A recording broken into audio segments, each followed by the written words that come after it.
Então, por favor, de imediato, convidamos o assessor jurídico do Conselho Federal de Fonoaudiologia, senhor Lauro Augusto Vieira Santos Pinheiro. 10 minutos com mais 5. O tempo é seu. Obrigado, senador. Bom dia a todos. Cumprimentos presentes aqui na pessoa de Sua Excelência, senador Paulo Paim, presidindo essa mesa no dia de hoje.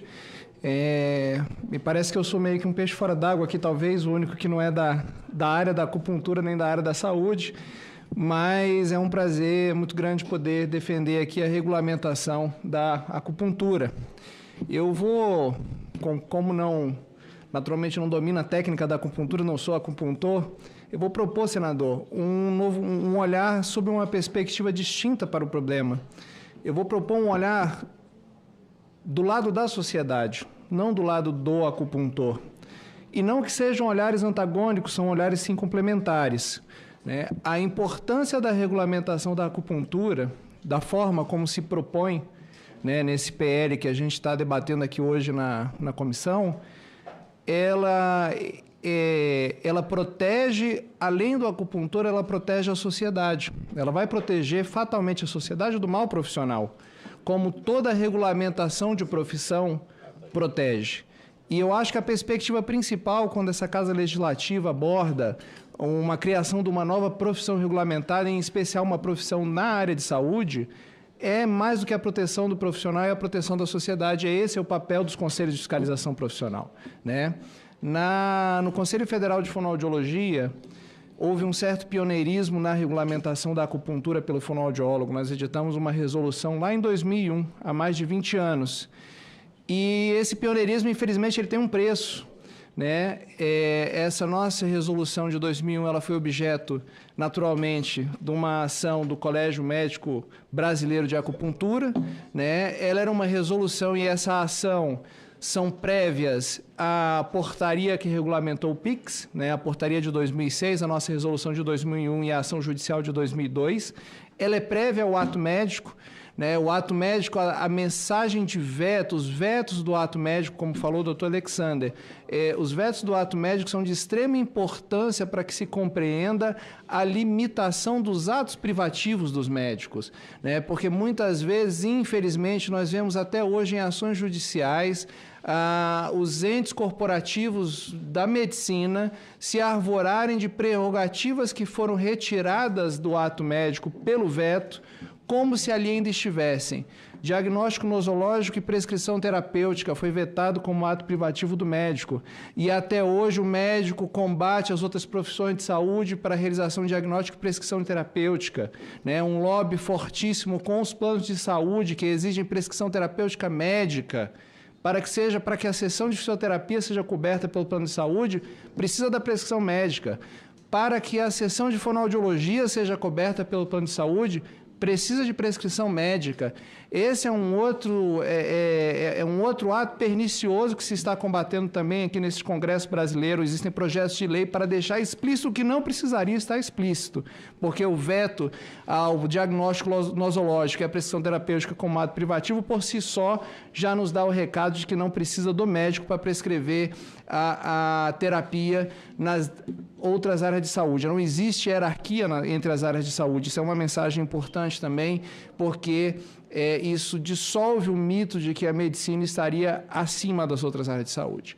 E, então, infelizmente, nessa ação que foi intentada contra a resolução do Conselho Federal de Fonoaudiologia, que é uma resolução de 2001, em grau de recurso, o Colégio Médico Brasileiro de Acupuntura logrou a cassação dessa resolução nossa, ao argumento de que o fonoaudiólogo não estaria habilitado por lei a prescrever a acupuntura, que seria exclusiva do médico, porque, segundo um documento juntado pelo CMBA, na China é praticada pelo médico, e aqui já foi desfeito esse mito, né, do médico, o médico da medicina tradicional chinesa, que é distinto do médico da medicina tradicional brasileira, vamos dizer assim, né, da medicina ocidental.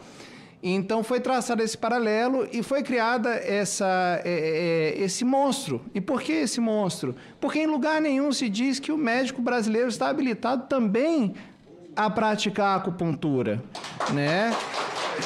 A acupuntura, obrigado. A acupuntura no Brasil, ela se encontra num vácuo legislativo. Nós estamos no pior cenário possível para o acupuntor e para a população. Nós estamos enfrentando atualmente um cenário de desregulamentação, onde a medicina se arvora de um ato privativo que não é, indica como se fosse ato invasivo. Prática invasiva aqui também não é, porque foi vetado lá na lei do ato médico essa punção subcutânea como ato invasivo, foi retirado isso do ato médico, a medicina queria colocar subrepticiamente ali isso como se fosse ato invasivo, não é. E estamos, portanto, enfrentando um cenário de desregulamentação, que é um cenário que prejudica lá na última ponta a população. Sabe por quê, senador? Porque no PIX está lá dizendo que a acupuntura pode ser praticada por todos os profissionais de saúde que estão atendendo no SUS, tá? Mas como que eu garanto, por exemplo, como que o Conselho de Fiscalização Profissional, como é o nosso, eu não posso fiscalizar? Então, o fonoaudiólogo ele pode fazer a acupuntura lá no SUS porque está autorizado pela portaria, mas lá no SUS porque está autorizado pela portaria. Mas eu não posso regulamentar qual que é a formação específica que o fonoaudiólogo precisa ter para exercer aquela acupuntura. Aí eu chego lá na clínica privada, bom, o fonoaudiólogo está fazendo acupuntura, mas eu não posso regulamentar, então também não posso fiscalizar, porque eu não fiscalizo aquilo que eu não regulamento. Esse vácuo legislativo é pernicioso muito mais do que para o acupuntor para a população, porque a população ela está desassistida, não existe a medicina, embora se arvore numa reserva de mercado como profissão única e exclusiva para a prática da acupuntura, por outro lado, não tem perna para fiscalizar a acupuntura. Então, nós temos um universo de acupuntores, e eu tenho certeza que todos que estão aqui estão defendendo os bons acupuntores, né? Aqueles que trabalham de forma ética, de forma séria, de forma responsável, mas nós sabemos que em toda profissão existe uma exceção, existe ali um pequeno número de profissionais que não são sérios e não são éticos e não são responsáveis. E esses profissionais, no particular, na acupuntura, por conta desse vácuo legislativo, por conta dessa desregulamentação, atuam sem fiscalização, senador. E a medicina, ao dizer que está defendendo a população, pelo contrário, a medicina está expondo a população aos riscos do mal profissional. Obrigado. Então, senador, eu não vou me delongar muito mais. Enfim, a minha proposta aqui era de fazer uma análise jurídica, que é a área que me compete, não vou invadir a área de competência dos colegas, né, dos demais, mas, enfim, o meu ponto, e eu acho que é o mais salutar desse projeto, é trazer a acupuntura para a luz, trazer a acupuntura para um ambiente de regulamentação, para um ambiente regulamentado, uma profissão regulamentada, autônoma, né, com uma autorização para que os demais profissionais de saúde, por intermédio dos seus conselhos e desde que tenham a formação adequada, possam também exercê-la, né? Tirar das sombras desse mito de que é uma atividade privativa do médico e permitir que seja, sim, regulamentada, que seja, sim, fiscalizada e que seja, sim, fomentada a prática da acupuntura pelo bom profissional acupuntor.